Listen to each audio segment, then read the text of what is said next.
In the heart of the vibrant city by the bay, meet a voice that's challenging the status quo. David Parker, author of A San Francisco Conservative and Rome 476. David Parker, a true San Franciscan with a conservative vision for the future, is a voice that resonates with our nation's founding fathers. Freedom from government, not with government. For 40 years, he taught in San Francisco's inner-city schools, acquired a large real estate portfolio, and worked as a professional musician. The Dave Parker Sextet performs every week.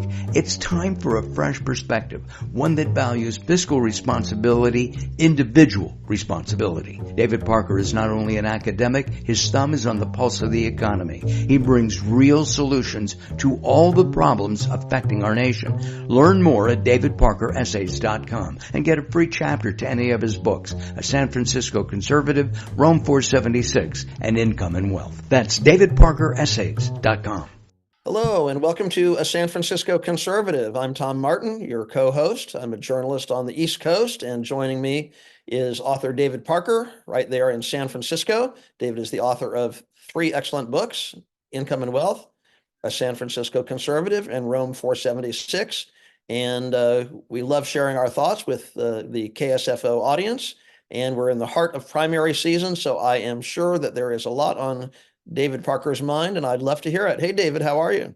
I'm fine. How are you today, Tom? I'm great. I I got my start in television news with CBS covering politics there in Washington. So I love primary season, and already it's turning out to be one unlike any I've ever seen before. And we're going to talk about that. We're also going to talk about what I love, a quality that I love about your books and your essays about really paying attention in meticulous detail to chapters of history that may seem long, long ago for most of us, but they're super relevant today. I love how you bring that together.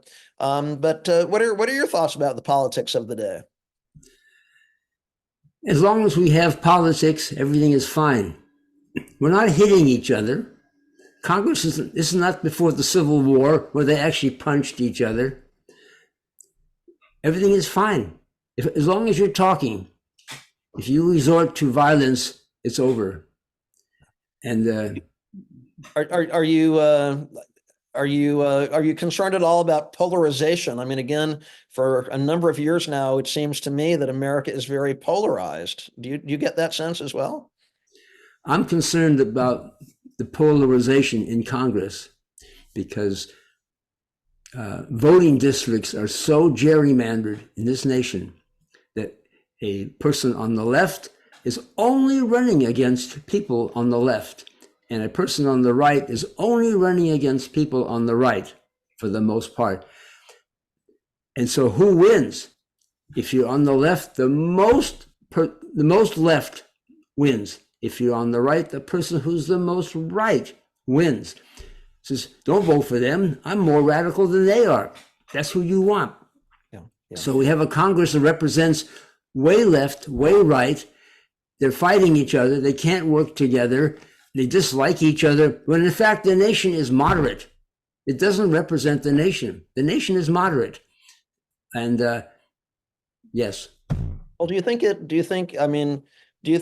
there's some value? It's not exactly like what's a comparable metaphor or whatever, the wolf being introduced to the hen house or what have you, but is there some value to bringing dissenting views into the mix? I know you and I have talked about college campuses a bit, and again, so maybe it's helpful in Congress as issues are debated for some of those extreme views to come in. But there you are, a San Francisco conservative in a city that I think of as very liberal. Is there value to those who bring forth ideas that maybe the majority aren't used to hearing? Of course. If the extreme, there's a few, it actually reaffirms everyone's belief in being more moderate. Oh, that's what an extreme belief is? I'm glad you brought that up. Boy, I'm not voting that way. So that's actually healthy. And as long as we're talking, everything is fine. Yeah. And I'm sorry, go ahead. We're trying to, the left and right, or blue and red, in my opinion, the most underlying reason has to do with interpretation of the Constitution. If you're on the right, if you're conservative, a literal interpretation of the Constitution is the way to go. And I believe that's correct because it was designed by 90 geniuses. It's a stroke of luck of history that they found themselves in America at this time, having fled Europe for the last 100 years. It was their parents who came here. They didn't come here. Their parents came here for good reason. They were not poor, but they could not take the privilege. They could not take the aristocracy. They could not take the lack of opportunity. And they came here, and here they were, and they got together for 120 days, night and day. That's never happened in the history of a government, where 90 geniuses thrashed it out. And they looked at 5th century Athens, what was best about them, and they decided for a government, 1st century Rome had a better idea, the bicameral legislature from Cicero. We think it comes from Montesquieu, it comes from Cicero. He says, you have to give the wealthy and the movers and shakers of society, the people with money or the aristocracy, real aristocracy, brain-wise, a house. If you don't, your government's going to fail. It's failed every time through history. So you have to give a small house, a Senate, 100, and the people get 355 or 335, and they can go thrash it out. That was really brilliant. So we have a pinnacle document, in my opinion, and it's one page. You can go to Washington, D.C. It's on an art easel. Look at it. It's in flowery writing, so it's big. One page. And if you can't live by one page, and that one page being a pinnacle, any step in any direction is down from a pinnacle. It's back to aristocracy. It's back to elite leadership. It's back to Plato and Aristotle. Was Plato's student. He says, no, we don't do a republic like that with elites. Don't do that. So those are lessons from history. So we have a document. So the progressives say we should make the Constitution, interpret it expansively. We're moved on. Life is different than 200 years ago.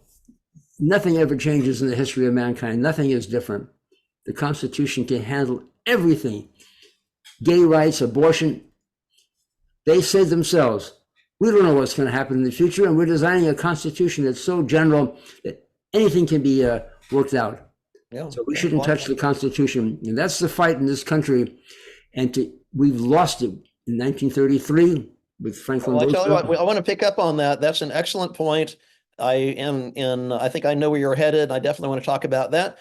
This is a San Francisco Conservative. I'm Tom Martin, your co-host, and author David Parker as well. David's essays are featured prominently in the Epoch Times. I definitely encourage you to look for them in the San Francisco edition and often in the national edition as well. David is the author of Income and Wealth, a San Francisco Conservative, and Rome 476. And we're going to be talking about that pivot point in 1933 when we continue. Meet David Parker, a lifelong native of San Francisco, a true Renaissance man, educator, investor, and entrepreneur, jazz musician. David Parker is a San Francisco conservative. That's the title of his second book and this show, one that reminds us all just how precious our democracy really is. He's an optimist, and some of his views may surprise you. Parker's writing reminds us all that the study of history provides important perspective on current challenges. You can learn more about David Parker's writing by visiting davidparkeressays.com.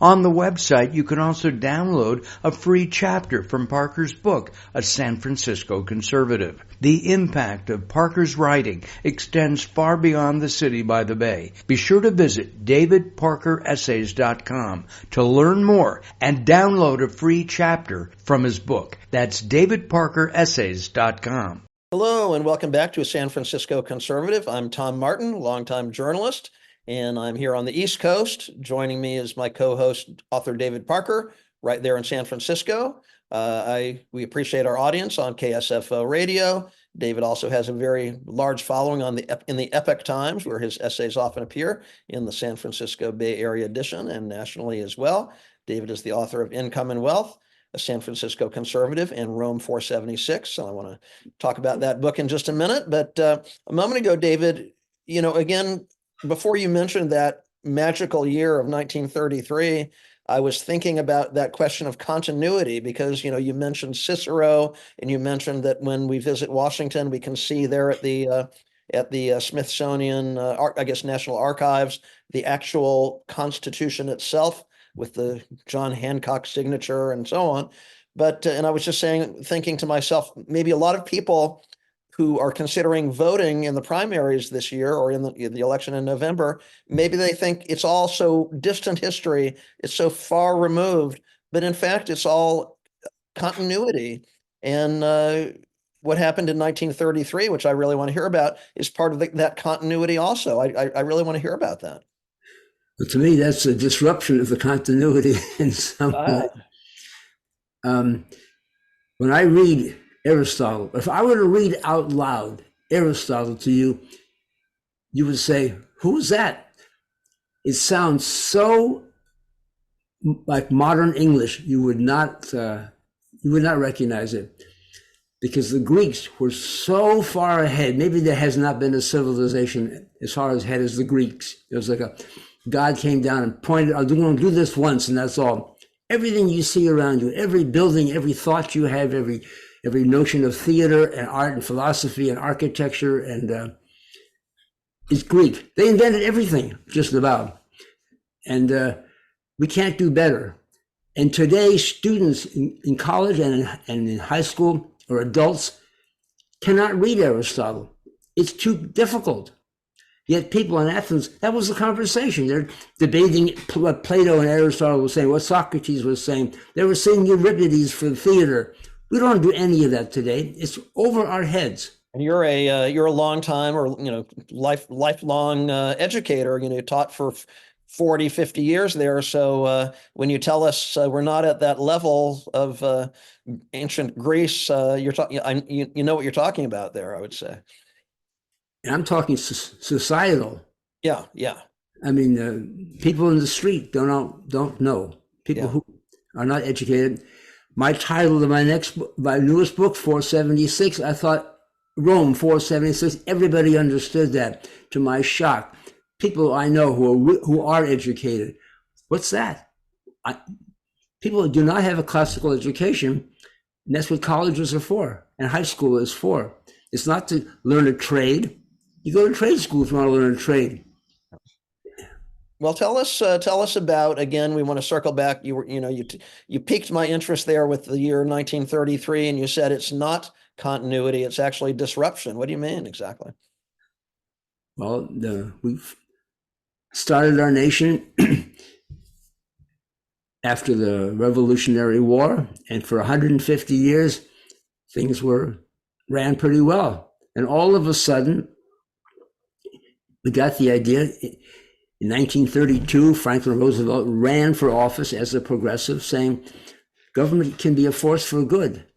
This nation grew up and existed saying that wanting a freedom without government.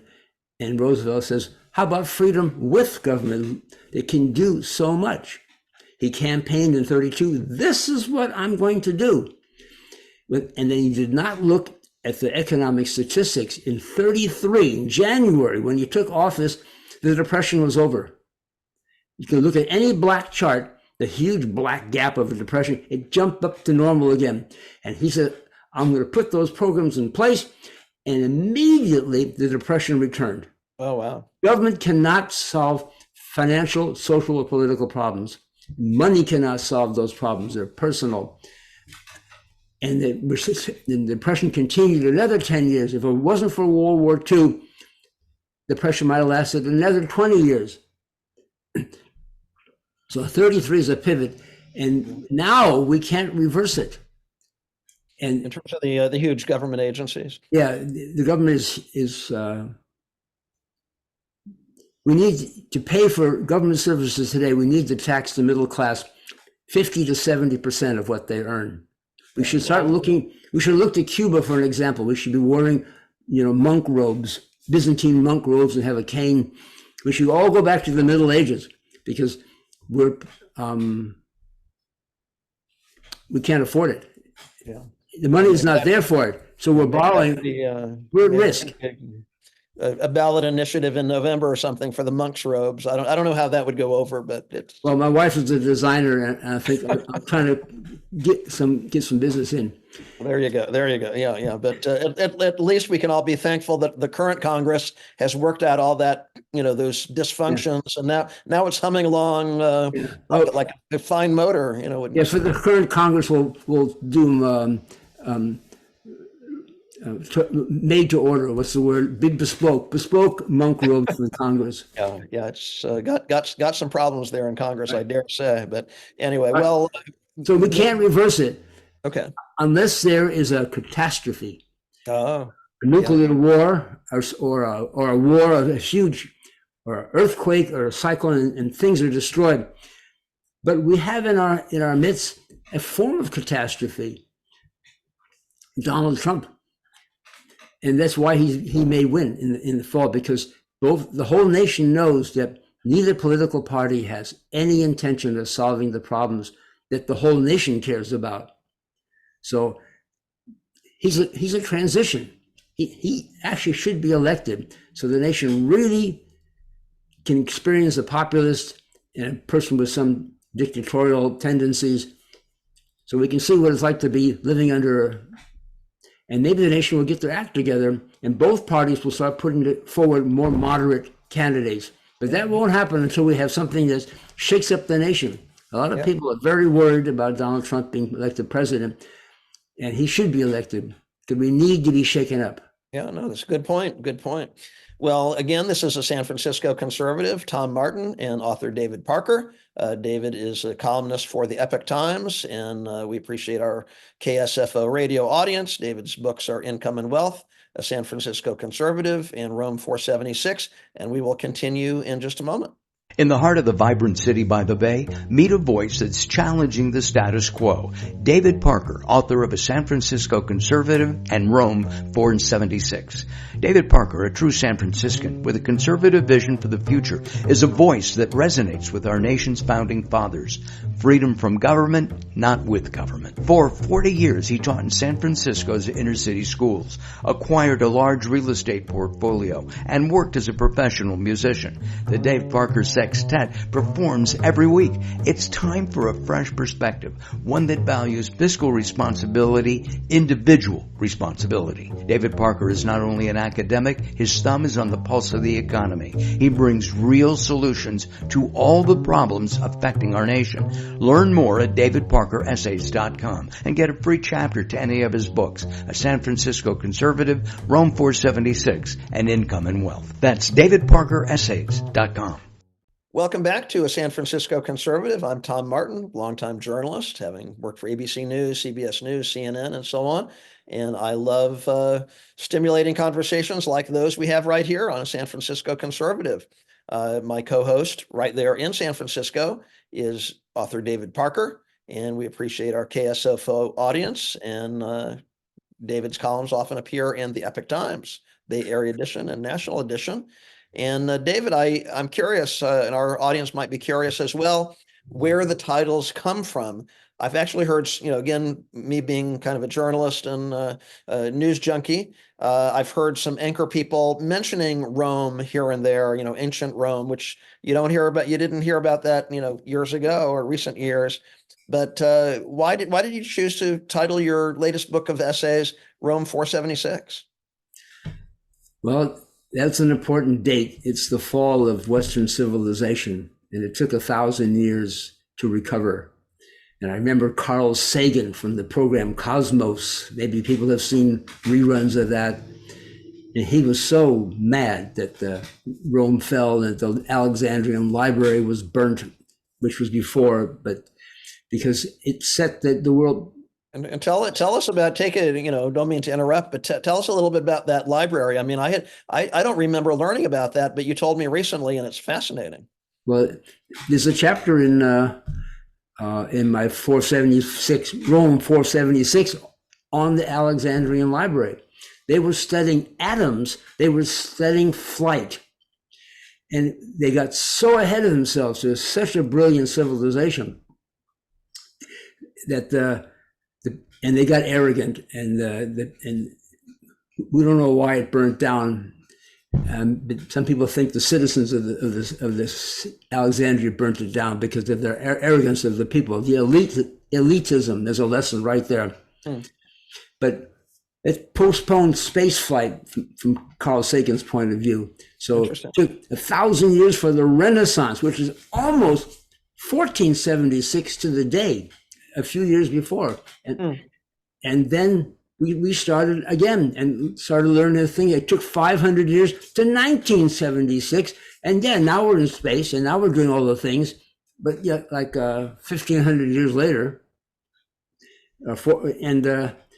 So what happened in Rome 476? The Huns came in. They didn't need swords. They came in with sledgehammers and they sledgehammered Rome. Just think of Washington, D.C., and the Huns came in and sledgehammered to dust the Lincoln Memorial, the Washington Obelisk, the Supreme Court, Congress, the White House, every single building. But there was some huge football stadium, and they got tired and they couldn't knock down that fourth wall. So it's left with holes in the windows there.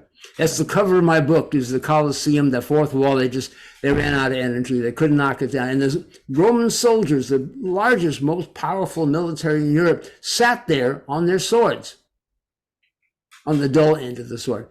And they just watched the whole thing go by. Why? Why didn't they do anything? Because they hadn't been paid. And why hadn't they been paid? Because Rome had a lot of tax money. It was very wealthy. All tax money went to pay interest on the debt. There was not a penny left for any service, including the military.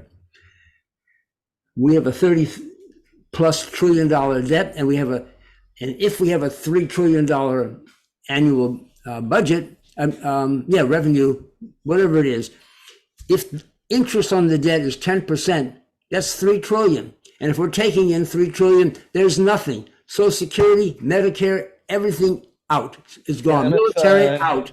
If Joe Biden is reelected for another 4 years, I mean, during his first 4 years, he managed to pass some massive spending bills. What do you expect in the next 4 years if he manages to be reelected? Like all presidents who came after the financial crisis of 2008, interest rates were zero. If interest rates are zero, yeah, you can borrow forever. And that's what happened. All the presidents borrowed and nothing happened. And if it gets really bad, the U.S. will do something. We're not going to fall. I'm not saying we're going to fall. We're going to do what Greece did when the Euro crisis in 2010.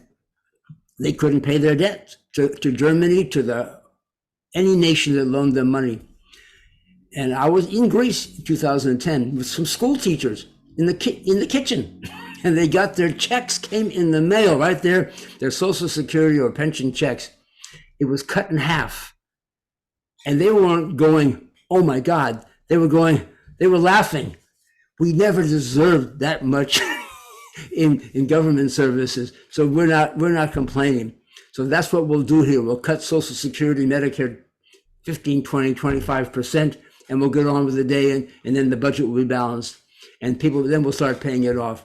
So, but until some kind of catastrophe comes, that's not going to happen. But we're not going to fall. But I'm saying that's how we could fall. Not one penny for military or any social service. And you got to go buy those robes for my wife. Right. Return to the Middle Ages. Exactly. Back to the Middle Ages. So you chose that title, Rome 476. You said you did kind of a random survey on the streets and talked to your friends, and people didn't quite know what that meant. But you wanted to send us all a message that this is an important topic. We need to think about this. I was shocked that people didn't know what it meant. But to be honest, I had a very classical education, very excellent education. I read all that stuff. I thought everybody read all that stuff. They don't. If you go to a Jesuit school, I have a friend, a tennis partner of mine, and I didn't think he was very well educated. He read Pericles' funeral oration. He knew all that stuff, Where'd that come from? I went to a Jesuit school for high school. My parents didn't like me running around with the hoods. They sent me to a boarding school, so I straightened me up. He has an education. I couldn't believe it. Yeah. So you really, you're a father to very accomplished children and grandfather as well. And as we mentioned earlier, for those who don't know your sort of backstory, been a teacher, were a teacher for 40, 50 years. Give us a little more encouragement about the importance of that classical education. Well, that's just throughout my books. The classical education says that what we think are problems for us have been problems for everybody since from time immemorial. There's nothing new. None of our problems are new. Should we spend a lot of money or should we spend less money? That's the only problem we have. And we spend money, and it doesn't. And I'm saying in all my writings that spending money is not a solution. The Democratic Party says it is. And Jerry Brown in 1976, in that famous little bookstore in San Francisco, City Lights Bookstore, published a little booklet from him.